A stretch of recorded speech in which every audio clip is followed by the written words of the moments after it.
پتہ ہے اللہ سب جانتا ہے. اللہ جانتا ہے کہ کس طرح آپ سارا دن بمشکل مسکراتے ہوئے گزار کر رات کی تنہائی میں ضبط کھو بیٹھتے ہیں. اللہ جانتا ہے کہ نماز کے دوران اللہ کی موجودگی کا احساس کیسے آپ کا صبر چھین لیتا ہے اور آپ بچوں کی طرح روتے ہیں. اس نے دیکھا ہے جب آپ نے برداشت سے باہر کیفیات کو بھی اللہ کی رضا کے خاطر جھیلا تھا. اس نے دیکھا ہے جب آپ نے بہت کچھ قیمتی قربان کیا ہے. جس طرح آپ اپنا بنایا ہوا آرٹ پہچانتے ہیں نا، اسی طرح خدا بھی اپنا بنایا ہوا آرٹ سمجھتا ہے اور پہچانتا ہے. اس نے صبر کے ایک ایک لمحے کا بڑا اجر رکھا ہے. وہ ضائع نہیں جانے دے گا آپ کی کوششیں. اس لیے یقین کی رسی مضبوطی سے تھامے چلتے رہو، کیونکہ اللہ آپ کو وہاں لے جا رہا ہے جہاں آپ پہنچنا چاہتے ہو. کیونکہ یہ بھی تو ممکن ہے کہ اللہ نے تمہاری چاہت کو اپنے پاس امانت رکھا ہو. ان صبر کے مشکل دنوں کے بعد تمہیں نوازے گا وہ. یقین رکھو اس آزمائش کے بعد تمہاری چاہ کو تم تک لایا جائے گا. تمہارا یوں امید لگائے رکھنا ہی اس کو پسند ہے، اور کن فایا کن سے تمہارا نصیب چمکایا جائے گا. اور یہ جو لوگ ہیں نا جو تمہیں مایوس کر رہے ہیں اور کہتے ہیں کہ ہم فیصلہ کریں گے، تو ان سے کہہ دیں آپ کہ فیصلے صرف اوپر ہوتے ہیں، مقدر صرف اوپر بدلے جاتے ہیں، دل صرف اوپر بدلے جاتے ہیں. اور ضرورت پڑی تو وہ دل پھیرنے پر بھی قادر ہے، کیونکہ وہ کہانیوں کے رخ کب کہاں سے موڑ دیتا ہے یہ آپ اندازہ بھی نہیں کر سکتے. اور یہ سب کتابی باتیں نہیں ہیں، کیونکہ میں نے دیکھا ہے دعاؤں سے قسمت کا لکھا بدلتے. میں نے دیکھا ہے دعاؤں سے ہر غم کو ٹلتے. میں نے دیکھا ہے دعاؤں سے حالات سنورتے. میں نے دیکھا ہے دعاؤں سے ناممکن کو ممکن میں بدلتے.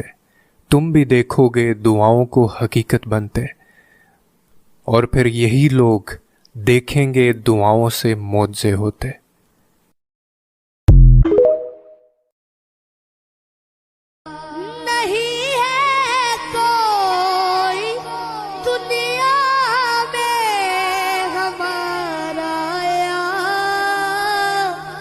رسول اللہ نہیں ہے کوئی دنیا میں ہمارا. کائنات کا نظام چلانے والا اللہ ہے. لوگوں کے دلوں کا کنٹرول اللہ کی 2 انگلیوں کے درمیان ہے. حدیث میں آتا ہے ہر چیز، ایٹم بھی موو نہیں کر سکتا اللہ کی اجازت کے بغیر.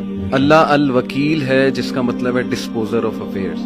تمام افیئرز اللہ نے ڈسپوز آف کرنے ہیں. جو آپ کی زندگی میں ہو رہا ہے یہ آپ توکل رکھیں، یقین رکھیں کہ وہ اللہ کی اجازت سے ہو رہا ہے. اس کا ایک مقصد ہے، بس آپ نے یہ تلاش کرنا ہے بجائے کہ اس غم کو اپنے سر پہ چڑھانے کے.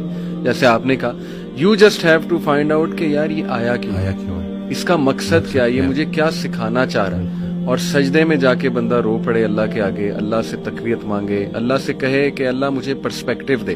بلکہ میں ایک کوٹ پڑھ رہا تھا، ایون دو ہی از اے نان مسلم رائٹر ہے بہت بڑا، میرے ذہن سے ابھی خیر نام نکل گیا. انہوں نے بڑی کمال کی بات کی. انہوں نے کہا oh my lord make me brave and مجھے ایسی سکت دے کہ میں اپنے غم سے وہ ریزن ڈھونڈ سکوں کہ یہ آیا کیوں ہے. سبحان اللہ. یعنی ایون دو از اے نان مسلم، لیکن یہ کہ اتنی اس میں عقل ہے کہ وہ یہ دعا کر رہا ہے. تو یہی بات ہے کہ وزڈم فائنڈ آؤٹ کرو کہ یہ کیوں آیا ہے.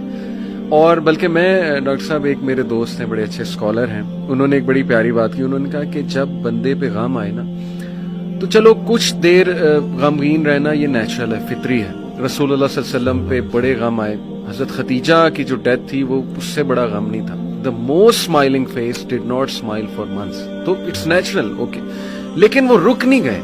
ایسا نہیں تھا کہ وہ آئسولیشن میں چلے گئے، یا ایسا نہیں تھا کہ سارے کام ٹھپ ہو گئے. کیونکہ میرے دوست نے کہا کہ دیکھو جب ہم ٹھپ ہو جاتے ہیں نا، یہ پیسو شکوہ ہے اللہ سے. اتنی تو ہمت نہیں زبانی رب سے شکایت کریں، لیکن یہ کہ ہم ٹھپ ہو کے دکھاتے ہیں کہ جی بس میں تو راضی نہیں آپ کی رضا میں. انڈائریکٹلی تو ہم یہی کہہ رہے ہیں.